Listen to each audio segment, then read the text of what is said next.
Hello, everyone. My name is Giovanna Giustera, and today I will be presenting a financial plan that we have created for Bob.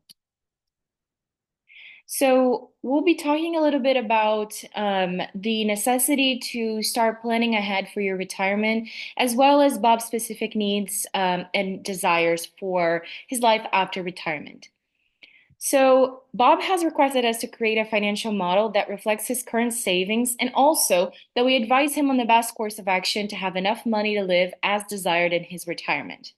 We have taken into consideration Bob's personal and professional life, as well as his saving and assets owned at the present and to be acquired in the future. The first thing that we want to notice about not only Bob, but for everyone, is that planning for retirement is essential to live comfortably after retirement, as it will allow you to adjust your current financial behavior and demonstrate how that will impact your future assets and savings. If you have a retirement plan, you can maintain a strategy for investment or tweak it as needed for better future outcomes.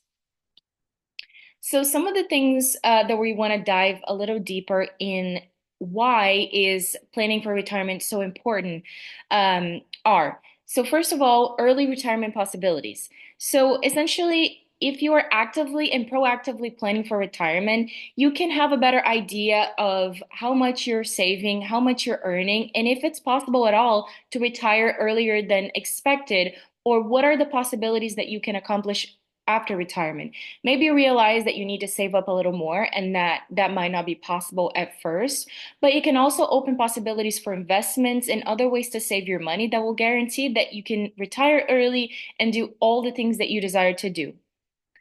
Another important point of preparing for retirement is inflation protection. So, as we know, over time, the cost of living increases due to inflation. Things get more expensive, salaries get adjusted. But if you're not planning accordingly and if you're not having your money saved up in a way that it's correctly invested and earning interest over time, the money that you earn today will stay stagnant to the prices today, meaning that it can devalue with time and you might end up in a very difficult situation in the future as far as your purchasing power comes to. Healthcare preparedness is another thing that you want to be aware of. So, healthcare expenses tend to rise with age. A robust retirement plan accounts for potential medical costs, including long-term care, safeguarding your savings from being depleted by unforeseen health issues. Another important point to notice is the future planning, right? So beyond first personal financial security, retirement planning enables you to allocate resources for your kids or personal causes, ensuring your wealth is distributed according to your wishes. So all of those things very important in why you should be planning for retirement and why you should be doing it as soon as possible. So for the model specifically for Bob, we worked in Excel to include all the relevant inputs of Bob's life, such as his age, his salary, his investments, and how his investments are spread out. Any additional income we might have found, school support in different ways, Bob's savings, Bob's current and future assets. We also took into consideration all the rates and time changes in Bob's finances, such as interest earned and inflation. And as a rule of thumb, we have used the rule of 304% to assist in our conclusion of how Bob should be saving up his money and how much will he have by the time that he retires, and if that's enough to live up to his expectations for after his retirement. Here are our Excel model and some of our inputs. As you can see, a lot of them are depending on a rate of return that's specifically related to interest rates or specific rates that are associated with investments such as equities or stocks. So you can see that Bob receives here in the present age of 46 a salary of $95,000. We have created a 2% annual increase of his salary, as he initially specified to us that at this stage in his career, he does not expect huge increases. We have also adjusted the school retirement fund as they contribute with 10% of his salary annually. And also the research support fund, which is an amount that he receives that is allegedly said for or officially stated as research, but it's just another form of income that comes in for him, as well as other forms of income such as consulting, executive education, and Bob sets aside a specific amount of 7,500 annually, so that's also accounted for. And like mentioned before, how his investments are spread out. So in US equities, non-US equities, and TIAA-CREF holdings. And these are just some of them.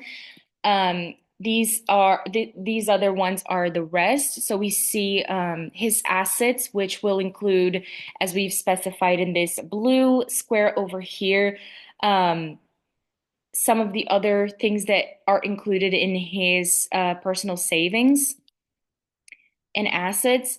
And also we include Bob's assets after death. So then we're including insurance and things like life insurance, which he has, as well as including mother's net worth and mother's in-law, which are aspects of his overall financial analysis that we are not going to focus too much as they are attached to conditions that cannot be foreseen on a specific amount of time.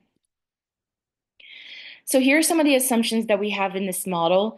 First, the annual average yield rate of return for the TIAA-CREF holdings we have established at a 1.74%. Annual global equity funds or US equities rate of return on 6.5%. All of this is annually, and also we are calculating for 20 years or more of work for Bob, which means that we're expecting him to retire at 65 years old rather than simply at 60. However, we can make those same calculations and use the same model for 60 years old. We'll just assume, obviously, it'll be less savings than this model that we're analyzing in this presentation. Annual global equity fund, non-US equities, we have a 3.5% annual rate. Equity on the house in 20 years, we have established at $25,000. Rainy day short-term money market mutual fund with Fidelity Investments. ROE is ROI, sorry, it's 4.3%, and the Fidelity Average Growth and Income Fund at 15%. And as we said, 20 years of work for Bob. So by understanding all of these assumptions and understanding how we've inputted information for Bob, let's work to answer his questions. So will the amount he's accumulating at his current rate of savings be adequate? If Bob is looking at being comfortable for at least 18 years or less after retirement, yes. And for this, we are also taking into consideration, once again, just a reminder, the rule of 300 and the 4% rule. So this is true if his annual expenditure stays proportional to what he earns, minus the annual savings that he contributes to. So is enough for 18 years considering a proportional expenditure of his salary, meaning we're considering he spends his full monthly salary minus what he contributes monthly to this annual contribution of $7,500. So this considers also school expenses for his daughter in New England, which is where he lives, and considers an average tuition of $45,000 for 4 years. The amount he's currently saving is adequate to cover monthly expenditures plus his daughter's college for about 18 years. If we take into consideration, however, a scenario for 25 years by taking the rule of 300 into consideration, the amount he's currently saving would not be enough to live, assuming a total expenditure of his salary, as we mentioned before, and the annual savings. He would need an amount equivalent to $2,367,500. And at the current pace, he only reaches $2,158,246 with his current savings and investments. And these numbers do not factor in mother and mother-in-law net worth. As we mentioned before, it's a little tricky to factor in and could be a risk factor to rely on solely. So we want to make sure that we're giving Bob some room. So how much should he be setting aside, taking into consideration everything we have just said yearly? So in order to come closer to the needed amount to live comfortably for 25 years after retirement, plus paying for his daughter's college expenses and tuition, Bob should save at least $10,000 yearly, which would bring him at about $2,208,246. He should also look into ways to diversify his annual savings in order to obtain better returns on his investments. Because after all, this is an amount that brings him closer to what he would need, but not fully to where he needs to be in order to pay this amount that we've established for his daughter's college, as well as living comfortably with his full salary. So obviously, we're assuming that he spends all the money as his expenditures weren't previously stated, but he will want to be careful with how much he's saving and also come up with different ways that he can make more money in order not only to live comfortably, but to be able to travel as he had initially stated he wishes to do with his wife frequently after retirement.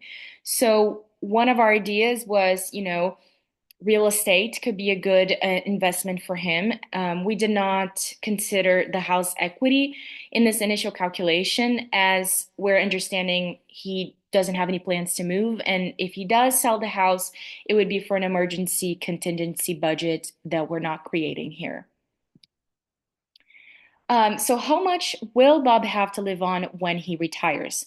So at current savings pace, Bob would have about $2,158,247. Again, not considering mother-in-law's net worth, that would bring him to about 3 million. But yeah, so that's what he would have at his current pace. How long after retirement will he be able to live comfortably? As we have answered before, 18 years at the current pace is about how much, for how long he will be able to live comfortably without any, crazy spendings, no traveling, nothing, but yet being able to pay for his daughter's school expenses. And what are the risks he faces, right? Could things get really bad, and could this not be the reality as presented in the plan? And how should Bob be planning his retirement to take these risks into consideration? So Bob's risks are loss of employment. If he loses his job, that could impact this highly. Higher inflation rates resulting in unexpectedly high expenditures, and also the possibility that he might have to have some emergency he might need to spend on, or that his daughter might not choose or might not be able to do a lower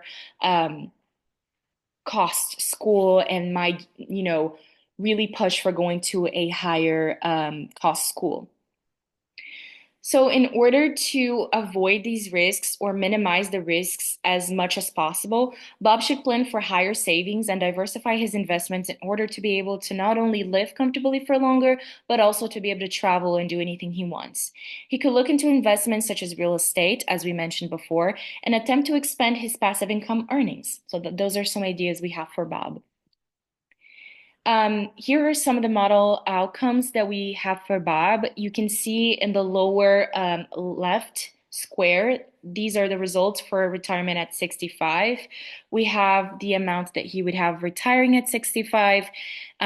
The total for the family if Bob dies at 65, considering mother and mother-in-law's net worth, and considering the total family savings if considering mother and mother-in-law's net worth, and considering if Bob dies. So those are some numbers to think about. Definitely, like we mentioned, not enough for 25 years post-retirement with no income, but definitely a good amount that has been saved.